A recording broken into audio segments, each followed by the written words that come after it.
What if the real reason you can't seem to get ahead isn't laziness, isn't bad luck, and it isn't even a lack of financial knowledge? What if the way your brain is wired, the same wiring that kept your ancestors alive, is actively working against every financial decision you try to make today? Here's the uncomfortable truth. Your money habits aren't random. They aren't weaknesses unique to you. They are predictable, documented, and deeply human. And once you understand the patterns, you stop blaming yourself and start beating the system. There are 4 forces quietly running your financial life. 4 mental defaults so deeply embedded that most people never question them. Present bias, loss aversion, scarcity mindset, and social comparison. These aren't obscure academic concepts. They are the invisible hands behind why you spend instead of save, why you avoid investing even when you know you should, why you feel broke even when your income has grown, and why you can't stop measuring yourself against everyone around you. But here's what makes this genuinely strange. None of these tendencies are flaws. Every single one of them was once a survival advantage. In environments where food was scarce, where the future was deeply uncertain, and where losing a resource could mean death, a brain that prioritized the immediate feared loss above everything else, and constantly scanned the social hierarchy was a brain built to last. The problem is that you're no longer living in that environment. You're navigating credit cards, compound interest, retirement accounts, and stock markets, systems that almost require you to think in decades, not days.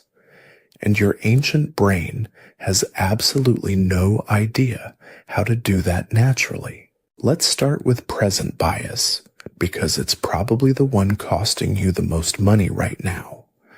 Present bias is simply the tendency to overvalue what's available to you right now over what might be available to you later, even when you intellectually understand that later is the better deal. It sounds obvious when you put it that way. Of course, you know saving for retirement is important. But present bias doesn't care what you know. It cares what feels real. And right now, the coffee and the new phone and the weekend trip feel very, very real. Retirement feels like something that happens to a stranger who shares your name. Behavioral economists call the mechanism behind this hyperbolic discounting. Your brain doesn't discount future rewards at a steady, rational rate. It discounts them sharply and then levels off, which creates something called time inconsistency. You make a perfectly reasonable plan. Next month, I'll start putting money aside. I'll tackle that debt. I'll open that investment account. And you mean it completely. But when next month becomes today, your brain resets the calculation, and suddenly today still feels more urgent than some future version of you who needs a financial cushion. This isn't weakness. It's a documented, predictable cognitive pattern, and it explains why so many otherwise intelligent, well-meaning people keep arriving at the same place, month after month, wondering where all the money went. Layered on top of that is loss aversion. In 1979, psychologists Daniel Kahneman and Amos Tversky developed prospect theory, and what they found was striking. Losing something doesn't feel equal and opposite to gaining something of the same value. It feels roughly twice as bad.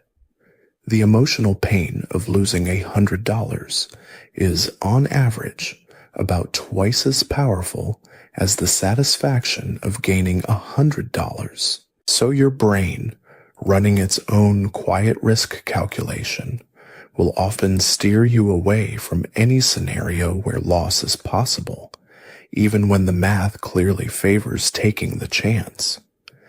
This is why people avoid the stock market and keep everything in cash. It's not because they've run the numbers and decided cash is smarter. It's because the thought of watching a balance drop, even temporarily, triggers a threat response that feels completely disproportionate to the actual risk involved. Then there's scarcity mindset, and this one is particularly important to understand, not because it's about having too little, but because of what financial stress actually does to your thinking.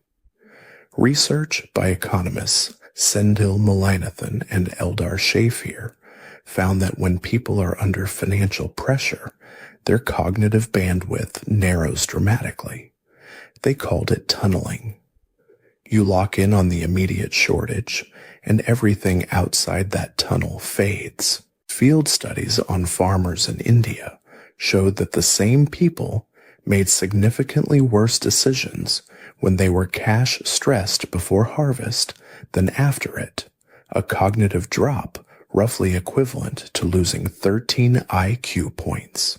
Scarcity doesn't just feel bad. It measurably reduces your ability to think strategically, plan ahead, and exercise self-control. The very conditions that demand your best financial thinking are the conditions most likely to impair it. And finally, social comparison, the quiet engine behind much of the lifestyle spending that keeps people perpetually underfunded. How much you earn matters less to your brain than how much you earn relative to the people around you. Research consistently shows that relative income shapes life satisfaction as much as, sometimes more than, absolute income. And in a world of curated social media feeds, you are constantly exposed to the financial highlight reels of people at every level above yours. The comparison never ends, and it was never meant to. So there you have it. 4 forces, all of them rooted in evolution, all of them running quietly in the background of every financial decision you make. And the reason this matters, the central idea that everything else in this conversation is built on, is this. You cannot out-willpower these patterns. Nobody does. The research is clear on that. The people who actually build wealth aren't people with superior discipline or some special psychological immune system. They are people who understood their defaults and built systems designed around them. That's the game, not fighting your brain, designing around it. And everything that follows is about exactly how to do that. So let's get specific. Because understanding that these biases exist is one thing. Watching them drain your account in real time is another. Present bias has a favorite playground, and it's the modern financial marketplace. Every buy now, pay later button, every 0% financing offer, every just 4 easy payments pitch. These products were not designed for your convenience.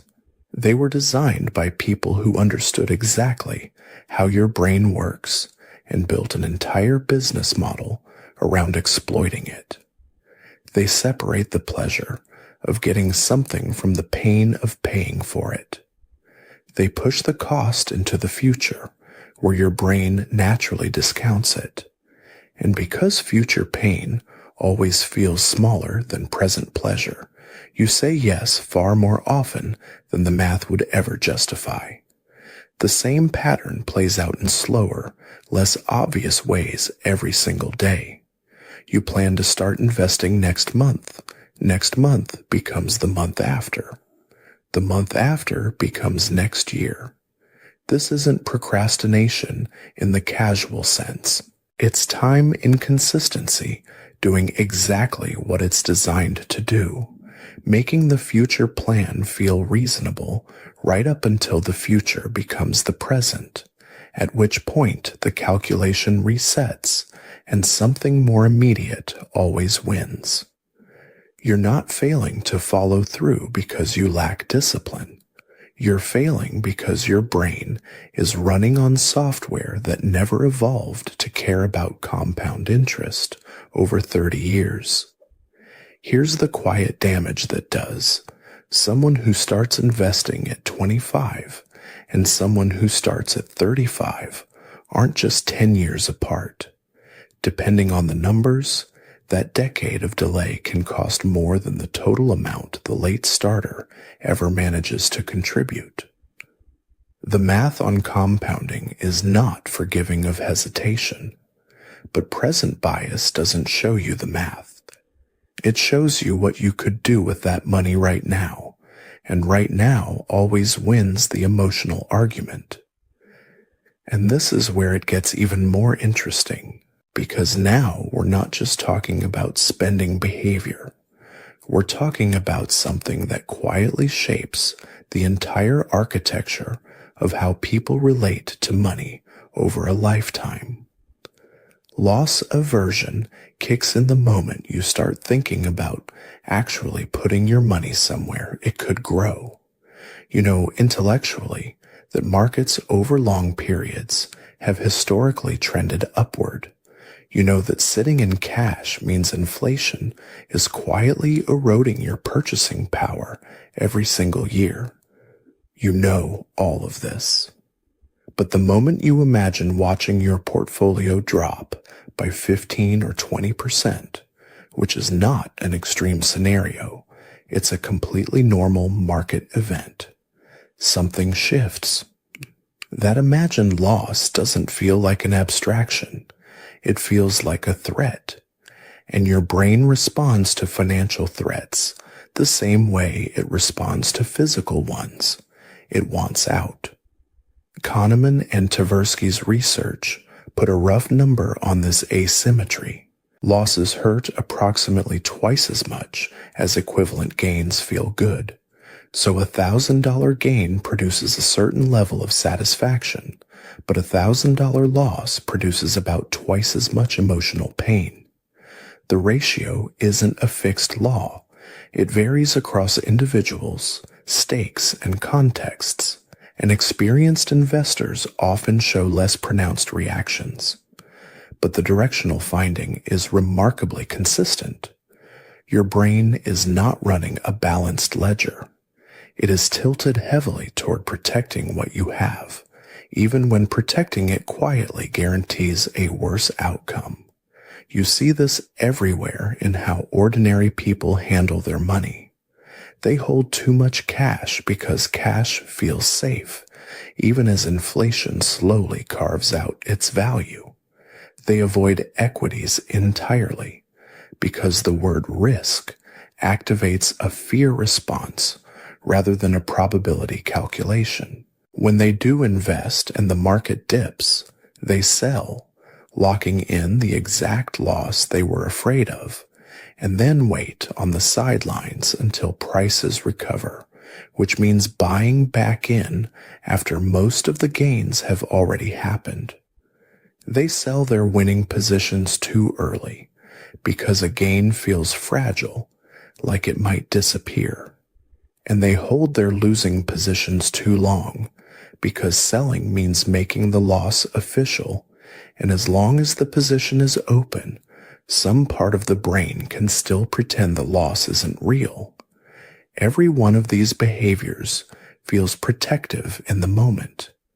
Every one of them chips away at long-term wealth in ways that are completely predictable and almost universally underestimated. The cruelest part of this entire dynamic is that the emotional safety your brain is seeking comes at a long-term price that doesn't feel immediate. Holding cash doesn't feel like losing money, but with inflation running at even moderate levels, the purchasing power of that cash shrinks quietly every year.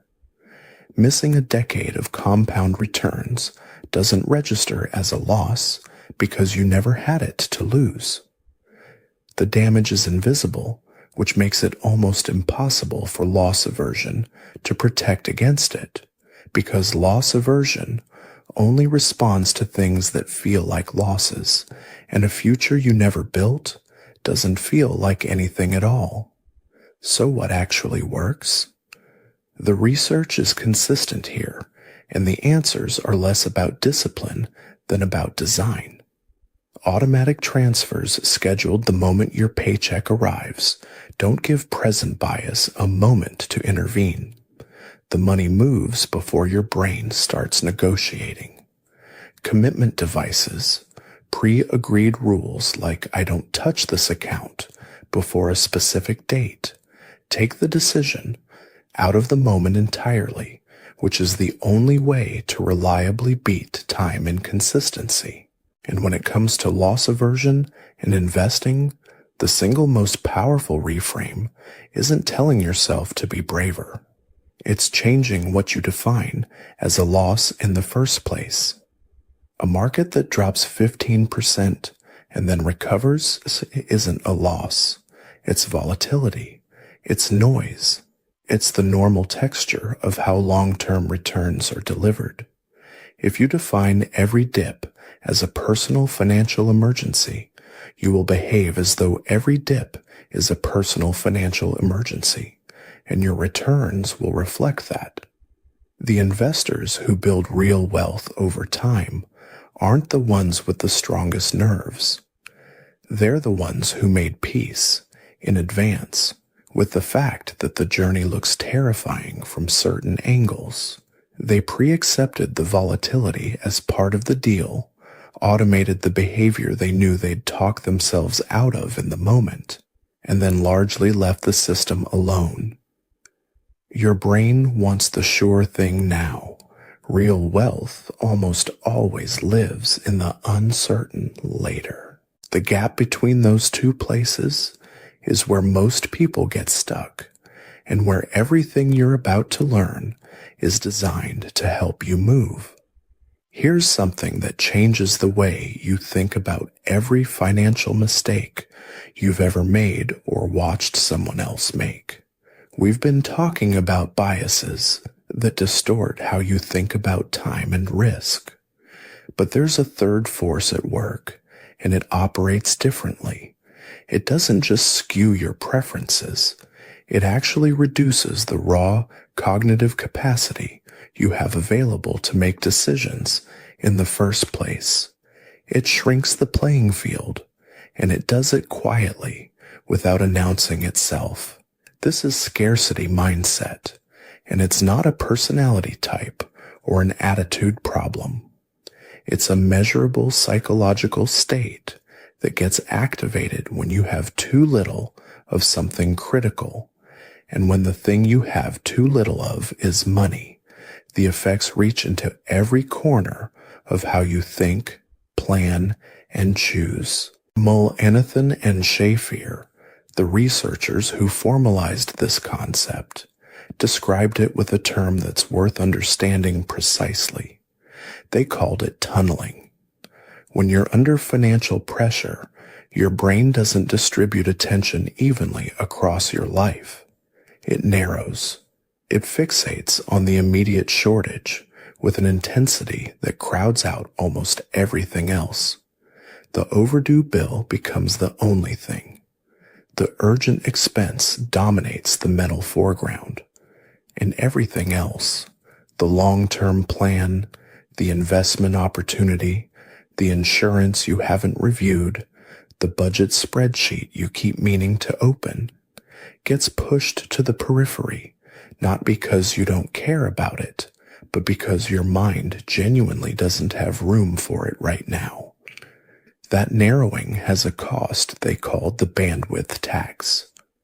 The mental resources you're spending managing financial stress, running calculations, worrying, avoiding, those are resources that aren't available for anything else. Your working memory, your self-control, your ability to think ahead, all of it takes a hit. The evidence on this is striking. Researchers studying sugarcane farmers in India found that the same individuals performed significantly worse on cognitive tasks in the weeks before their harvest, when cash was tight, compared to the weeks after, when they'd been paid. The gap in performance was substantial, roughly comparable in scale to losing a significant number of IQ points, though it's worth noting that exact effect sizes in field studies don't always translate perfectly across every context and population. But the directional finding is hard to dismiss. Financial stress doesn't just make you feel worse. It temporarily changes how well your brain actually works.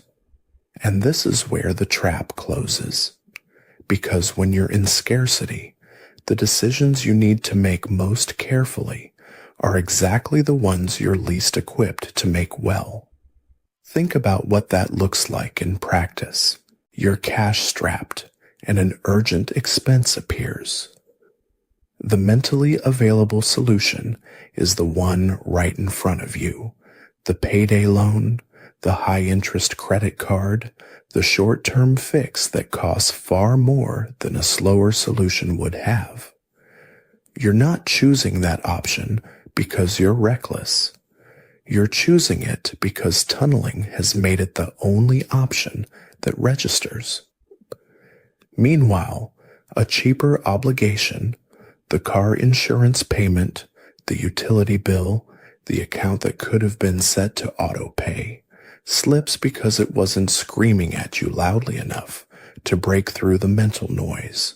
And now you have a late fee, and now you have a penalty, and now you have one more urgent thing demanding attention, narrowing the tunnel further. There's a concept that ties this together: slack. In financial terms, slack is the cushion, the small margin between what you have and what you need. It's what absorbs a mistake. It's what lets you miss a payment without a catastrophic consequence, handle a surprise expense without dismantling your entire month. When you have slack, errors are inconvenient. When you have no slack, errors are punishing. And when you're deep in scarcity, there is no slack at all, which means every single decision has to be right. That is an impossible standard for any human brain, especially one that's already been taxed by chronic financial stress. This is how scarcity perpetuates itself, not through bad character, through the mechanics of how a mind under pressure allocates its resources. And the effects don't stay contained to the immediate crisis. There's an emotional aftermath to chronic scarcity that can follow people long after their financial situation has changed.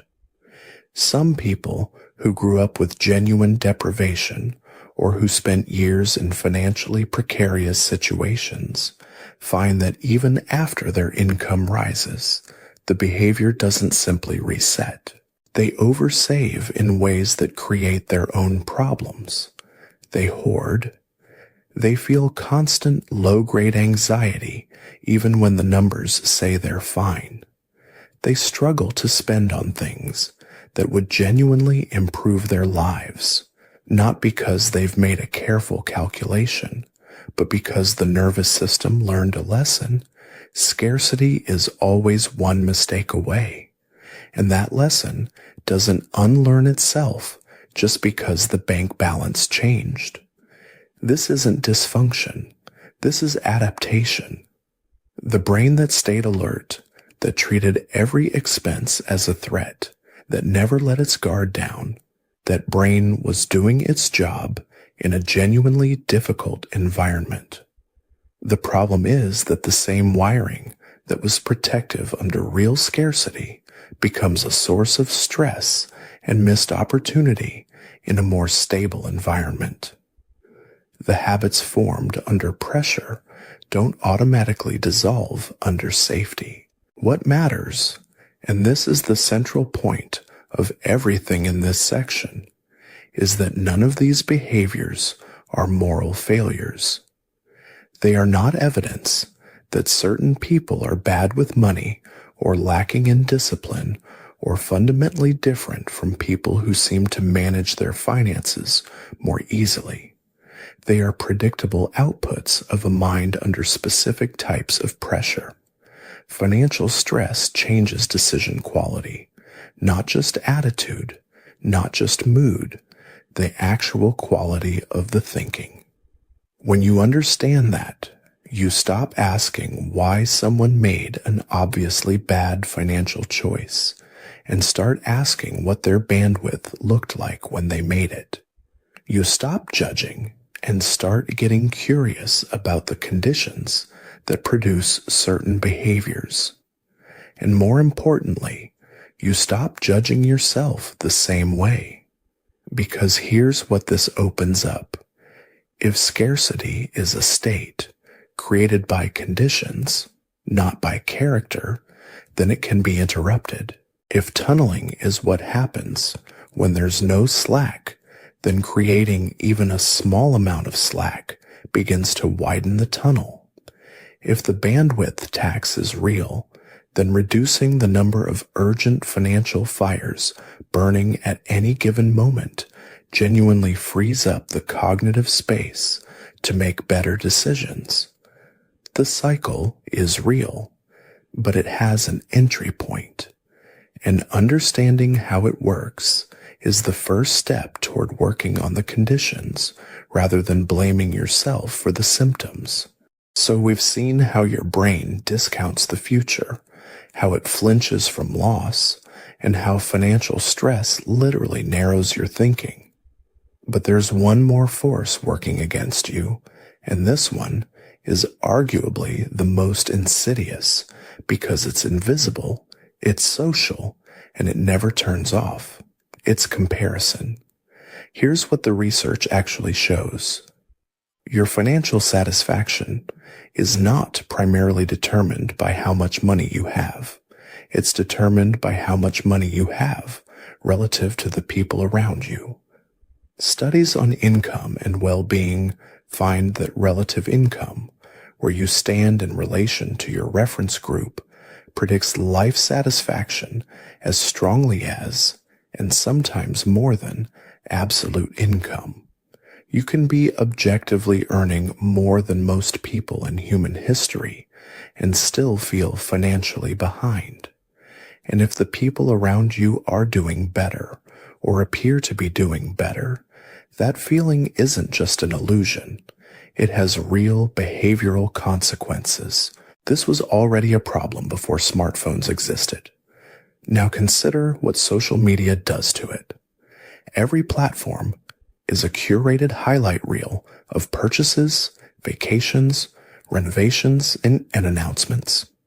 Your brain, which evolved to use social comparison as useful feedback about status and survival, is now receiving a constant signal that almost everyone else is living larger than you.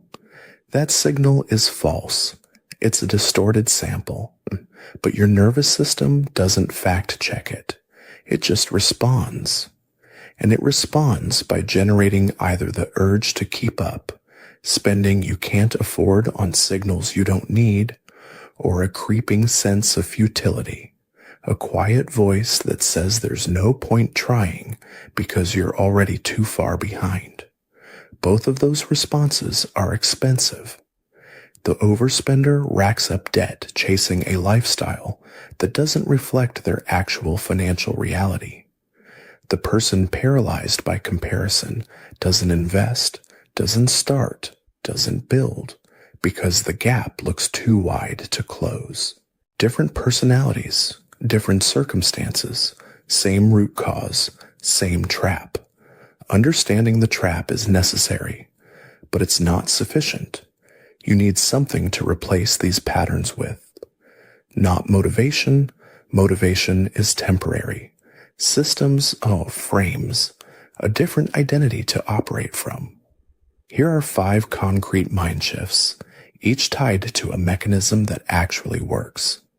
The first is from now me to future me. Present bias means Your brain systematically undervalues the person you're going to be in 10 years. Future. You needs money, security, and options. Present. You finds reasons to delay. The way you fix this isn't to try harder, it's to automate. Set up a direct transfer to savings or investments that moves on payday before you ever see the money. Pre-commit. Make the default behavior the one that serves your future self, so your present self doesn't get a vote. Research on automatic enrollment in retirement plans shows this works even for people who fully understand present bias and would still do the wrong thing if left to decide manually. The system does what willpower won't. The second is from fear of loss to long game math. Your brain experiences a market dip as a genuine threat, and loss aversion makes that pain roughly twice as intense as the equivalent gain feels good. This wiring will make you want to sell, stay in cash, and avoid risk at exactly the wrong moments. The reframe is to stop reading short-term volatility as a signal and start reading it as background noise. Zoom out. Look at long-run return data. Pre-accept that temporary drawdowns are the price of admission for long-term growth. The pain you feel watching a portfolio drop is real, but the decision you make in response to that pain is often the most expensive one you'll ever make. The third is from scarcity tunneling to creating slack. As we've just seen, when there's no margin for error, every decision has to be perfect, and that's an impossible standard for any brain under pressure. You don't escape scarcity by thinking harder. You escape it by engineering small pockets of breathing room, a starter emergency fund, bill automation so urgent payments don't compete for attention with every other stressor. Simplifying your financial system so the number of decisions you have to make actively is smaller. Slack doesn't require wealth. It requires priority. Even a small buffer changes the cognitive environment you're making decisions in. The fourth is from status games to personal benchmarks. This is the direct antidote to comparison. You cannot win a status game because the finish line moves every time you get close to it. What you can do is define what enough actually means for your specific life and measure yourself against that instead. That requires deliberately changing your reference group, what you read, who you follow, whose lives you're passively absorbing as a baseline for normal. People who opt out of lifestyle inflation and build genuine wealth almost universally describe a moment when they stopped looking sideways and started looking forward. The benchmark shifts from what your peers appear to have to what your actual goals require. The fifth is from identity of poor to identity of builder. This is the deepest one. The way you think about yourself shapes every small decision you make in ways you never consciously notice. If your identity is someone money never quite works out for, you'll find confirmation of that story everywhere. If your identity is someone who builds systems to compensate for the ways human brains are predictably imperfect, you approach each financial decision differently. Not perfectly, but differently. You're not trying to feel disciplined. You're designing an environment where discipline is less necessary because the automation runs, the buffer exists, the comparison anchor has shifted.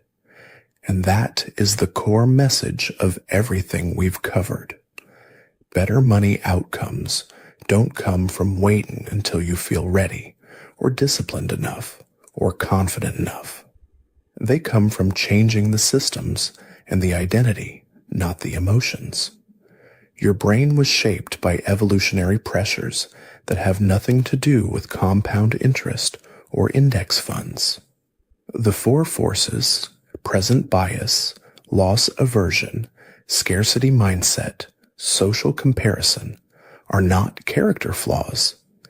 They are predictable features of a mind that wasn't designed for modern finance, which means the answer was never to feel differently. It was always to build differently. You work hard. You want things to be different. Now you know what's actually been in the way, and more importantly, you know where the entry points are. If this gave you a clearer picture of what's really been driving your financial decisions, subscribe. There's more where this came from.